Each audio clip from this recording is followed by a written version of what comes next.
first coach, Aunt Pat, and my mom, my very, very first coach. Y'all mean so much to me, you know, and I wanted to have an intimate setting because everybody's not supposed to be involved in everything, you know, and so people's like, well, how much are you charging for lunch? I'm not charging you anything because you're my family, and I love you guys. And I'm just so excited that y'all were able to help me birth this book. And some of y'all know that I have treaded some very heavy waters. What is really going on? Then I realized I was emotionally bankrupt, okay? I was emotionally bankrupt. So how do you fix that? How do you go about being emotionally bankrupt unless you go to Holly Hill, or you go get you some medication, some Ambien, or you go get you some help? That's the only way we know how to fix it. So when I was younger, I had a little incident that happened to me, and I talk about it in the book, being molested and different things like that. And my mom, she couldn't figure out what was wrong with me. You know, she couldn't establish what was going on with me. And but she did take me to a therapist. She knew that my behavior had changed. My aunt Pat, she whooped my butt, and I was out there calling the kids bastards and things. People don't support me like I think they're supposed to support me or do what they're supposed to do, then I get frustrated, you know. So I still writing this book. So if you guys are going through that emotional bankruptcy, I don't know what you're dealing with. I don't know, even if you're dealing with anything, get that little book, it works. It really helped me. It helped me develop this book. It helped me develop that chapter. But as I was saying about chapter 2, going back to that, I got so much to say. As I was saying about chapter 2, me and Black, we would travel and we would do different things together. And he had a girlfriend at the time, which I knew about. And in that particular story, you know, he was telling me when we would go different places, he would tell her that he was with his boys. I'm like, I'm not your boy, you know. Or he would say, oh, that's my little sister. You my sister, you telling me that you love me, or you're trying to be intimate with me. So I think what I did with Brokeology is I created an environment that when you start reading the exercise and you start reading the memoir, well, you tell people to come to you. Now, a lot of us can't carry on a conversation. You don't know how to carry on a conversation without the computer. And we're doing business over the computer. We're doing business to business over the computer. We're doing relationships. We're getting men over the computer. Because I'm like, before I got married 5 years ago, I stopped going out. You know, I go out every now and then, but it's not enough where I can say, hey, I'm gonna get me meet me a man out here so I can have a nice relationship. Just do business. You don't have to like everybody you do business with. And that's what Brokeology is about. I don't have, just because I'm doing business with you, or just because I'm hanging out with Connie's and you're Connie's friend, that doesn't mean I have to be your friend. You know, and be okay with that. And with technology right now, you know, I don't know, for some people, I'm just a very blunt person, okay? So texting is not me. It's either yay or nay for me, anything. She said Black people don't read books. And it's true. Not a lot of them don't read books. So this book right here, make them alive. Make them out alive. Let me tell them that when I started, that they told me that my people didn't read books. That's a relationship. That relationship could have broke me to listen to her and not get upset with her facts, her truth. That was her truth.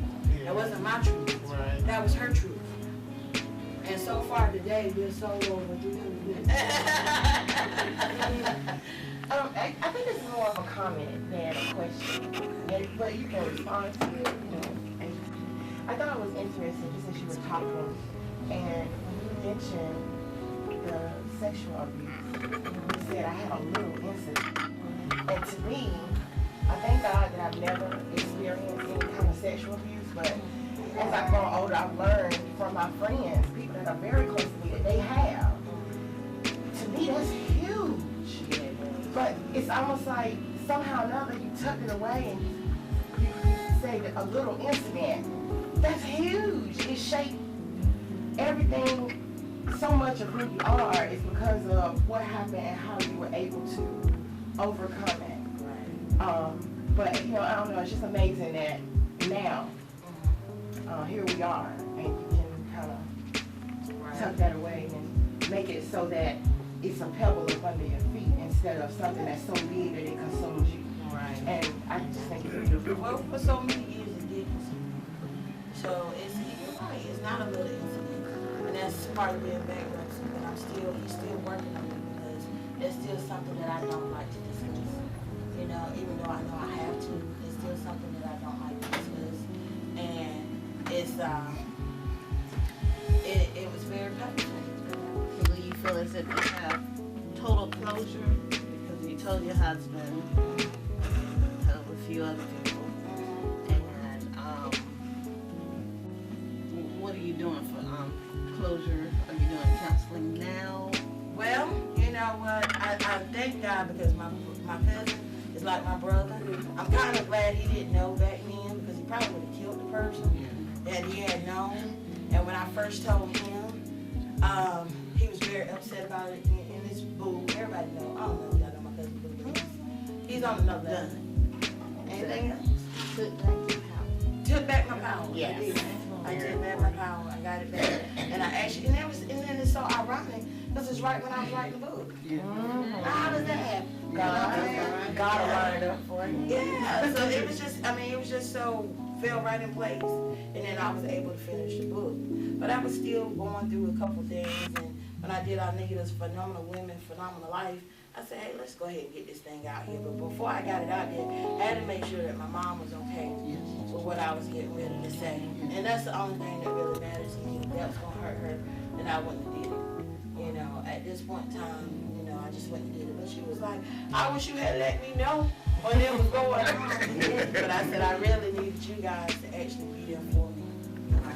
And had they two probably known, they probably would have killed me. So, it's kind of bad. It's kind of bad, especially, and the boogeyman doesn't come from a stranger. The boogeyman can be right in your own house. It can be a cousin. It's normally a cousin. It's normally a brother. It's normally somebody close to you. You know, and they just call, you know, they're causing them to be attracted. His attraction, I don't know. His sickness, I don't know. You know,